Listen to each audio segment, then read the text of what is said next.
10 ਕਦਮ ਤਲੇ ਚਲੇ ਗਏ ਹੋ ਤੇ ਪੈਰਾਂ ਤੋਂ ਮਹਿੰਦੀ ਤੇ ਨਹੀਂ ਲੈ ਜੁਲਦੀ क्यों शहर के अंदर इंटरचेंज सब बढ़ा के देता। एबटाबाद को इंटरचेंज ना मिलने की वजह से एबटाबाद की मरकजियत ख़त्म हो चुकी है।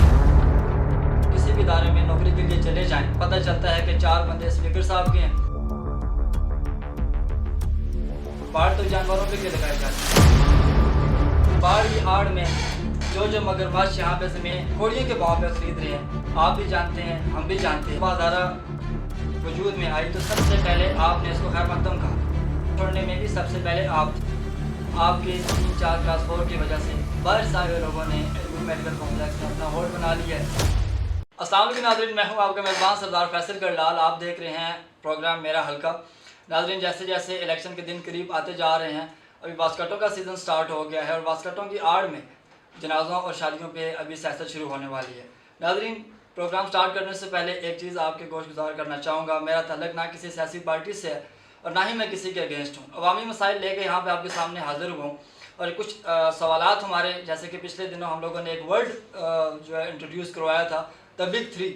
आज हम बिग 1 पे बात करेंगे और इस बिग 3 का पहला पार्ट हमारे कायम काम गवर्नर जनाब मुश्ताक अहमद गनी साहब हैं। मुश्ताक अहमद गनी साहब, मेरे पास अवामी मसाइल के से रिलेटेड कुछ सवालात हैं। उम्मीद करता हूँ आप इनको सुनेंगे और इनका जवाब देंगे। मैं सबसे पहले बात करूँगा नौकरियों और बेरोज़गारी की। स्पीकर साहब किसी भी इदारे में नौकरी के लिए चले जाएं तो वहाँ पे पता चलता है कि 4 बंदे स्पीकर साहब के हैं, 2 जो बंदे हैं वो इदारे का सरबराह के हैं या किसी भी सिफारशी बंदे के हैं। बहुत फ़ख्र की बात है कि हमारे अपने ही लोग होते हैं, लेकिन ये सारे बंदे जो भी भर्ती होते हैं वो क्लास 4 होते हैं, जबकि ग्रेड 4 से लेकर ग्रेड 16 तक जितने भी बंदे होते हैं वो आउटसाइडर आ जाते हैं।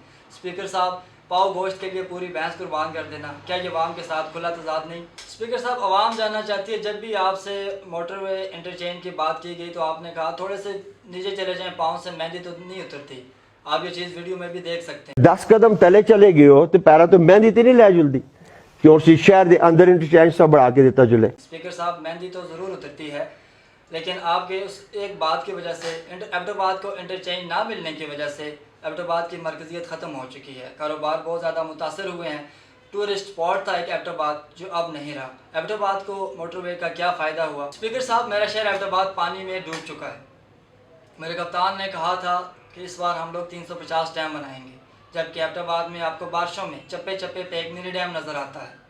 स्पीकर साहब, हालिया बारिशों की तबाहकारी की वजह से लोगों के घरों में पानी फिर से गया है, लोगों की दुकानों में पानी गया है, वहाँ पे बहुत ज़्यादा नुकसान हुआ है। गाड़ियाँ इंजन सीज कर चुकी थी एबटाबाद के सड़कों पे, पैदल चलने में बहुत ज़्यादा दुश्वारी महसूस हो रही थी। स्पीकर साहब, आवाम जानना चाहती है अभी तक आपसे निकासी आपका मसला हल क्यों नहीं हुआ? स्पीकर साहब, यूब मेडिकल कॉम्प्लेक्स हज़ारा डिवीज़न का सबसे बड़ा अस्पताल है और ये हमारे लिए फ़ख्र की बात है कि एबटाबाद में इतना बड़ा अस्पताल मौजूद है, लेकिन बात फिर वहीं पर आ जाती है जो मैंने पहले की है कि पाव गोश्त के लिए पूरी भैंस कुर्बान कर दी गई है। इस हॉस्पिटल की इंतज़ामिया में आपके 3-4 क्लास 4 की वजह से बाहर से आए हुए लोगों ने यूब मेडिकल कॉम्प्लेक्स में अपना होल्ड बना लिया है। वहाँ पे गलत ऑपरेशन होने लगे हैं, निकासी आपका वही सिलसिला जारी है। स्पीकर साहब, आपकी अदम दिलचस्पी की वजह से आज यूब मेडिकल कॉम्प्लेक्स की हालत ज़ार आपके सामने है। स्पीकर साहब, दमतोड़ बाईपास, जो कि शायद आपकी गवर्नमेंट की तरफ से एक प्रोजेक्ट था, बड़ा अच्छा इनिशिएटिव था और सोचा था कि बहुत ज़्यादा आवाम को रिलीफ मिलेगा इससे। आपने इस चीज़ का क्रेडिट तो ले लिया, लेकिन पीछे बहुत सारे मसाइल छोड़ गए हैं।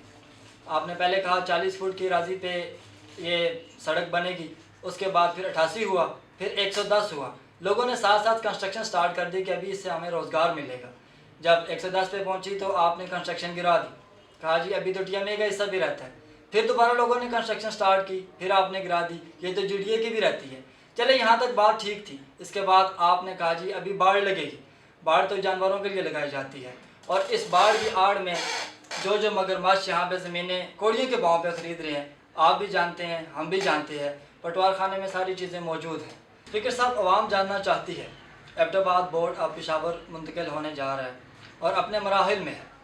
आप पिछले 5 सालों में मिनिस्टर ऑफ हायर एजुकेशन भी रह चुके हैं और अभी आप गवर्नर हैं। आपके होते हुए इतनी बड़ी ज़्यादती एबटाबाद के आवाम के साथ होने जा रही है और साथ साथ इस बार अगर मैट्रिक के रिज़ल्ट की बात की जाए तो 65,000 बच्चों में से 30,000 बच्चा फेल हुए, जिसकी कारकर्दगी भी एजुकेशन डिपार्टमेंट को ही जाती है, जिसके आप पहले वज़ीर रह चुके हैं। क्या ये एबटाबाद के अवाम के साथ जुल्म नहीं हुआ?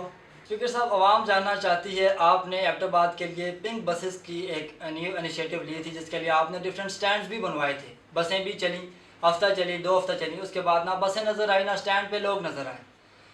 एबटाबाद की आवाम आपसे पूछना चाहती है कि वो पिंक बसेस अभी कहाँ पे हैं। स्पीकर साहब, आवाम जानना चाहती है, आपने एक बड़ा अच्छा इनिशिएटिव लिया था रेस्क्यू 1122, जिसकी कारकर्दगी सिर्फ अब फेसबुक तक महदूद रह गई है। हम इस चीज़ के आईने शायद हैं कि रेस्क्यू 1122 किस तरह से काम करती है। और रेस्क्यू 1122 में 2018 और 19 में जो भर्तियां की गई हैं उससे आप भी वाकिफ़ हैं, हम लोग भी वाकिफ़ हैं। एबटाबाद के सख्त जान लोगों को छोड़ के आउटसाइडर्स को वहाँ पे भर्ती किया गया है। स्पीकर साहब, क्या ये आवाम के साथ जुल्म नहीं हुआ? स्पीकर साहब, आवाम जानना चाहती है टूरिस्ट पुलिस में जो रिसेंट भर्तियाँ की गई हैं, क्या एबटाबाद की आवाम इसके अहल नहीं थी? अच्छी क्वालिफिकेशन होने के साथ साथ जहाँ के लोग एबटाबाद के चप्पे चप्पे से वाकिफ़ हैं, जबकि भर्तियाँ अटक पार से की गई हैं। क्या एबटाबाद की आवाम में इतना दम नहीं कि वो अपने ही ज़िले में, अपने ही शहर में कोई अच्छी जॉब कर सकें? स्पीकर साहब, मेरा आपसे आखिरी सवाल है, आवाम जानना चाहती है, जब भी इलेक्शन करीब आते हैं आप तहरीक सुबह हज़ारा का नारा लगा देते हैं। जब तहरीक सुबह हज़ारा वजूद में आई तो सबसे पहले आपने उसको खैर मकदम कहा, काफ़ी ज़्यादा कुर्बानियाँ दी, और तहरीक हज़ारा छोड़ने में भी सबसे पहले आप थे। आपकी तहरीक हज़ारा सिर्फ सियासत तक ही क्यों महदूद रहती है? क्या ये तहरीक हज़ारा सिर्फ सियासत तक ही महदूद रहेगी या इसके लिए कोई अमली इक़दाम भी किया जाएगा? स्पीकर साहब, आपने साइकिल से स्पीकर के पीके और कायम मकाम गवर्नर के पीके तक बहुत तवील सफ़र किया, जो हमारे लिए बाइस फ़ख्र है। लेकिन स्पीकर साहब, आवाम जानना चाहती है कि हमारी आजकल की नौजवान नस्ल जो बारी बारी डिग्रियाँ लेके सड़कों पे घूम रही है, इनको रोज़गार कब मिलेगा? क्या यूँ ही गरीब चक्की में पिसते रहेंगे? क्या एबटाबाद की हालत ज़ार ऐसी ही रहेगी? आपने 3-4-5 साल लगाए हैं, हालत वहीं के वहीं है, बल्कि और हम नीचे जा रहे हैं। क्या एबटाबाद ऐसे ही रहेगा? क्या बाहर से लोग आके इसी तरह से राज करते रहेंगे? क्या हमारा निज़ाम इसी तरह से ही रहेगा? स्पीकर साहब, आवाम जानना चाहती है।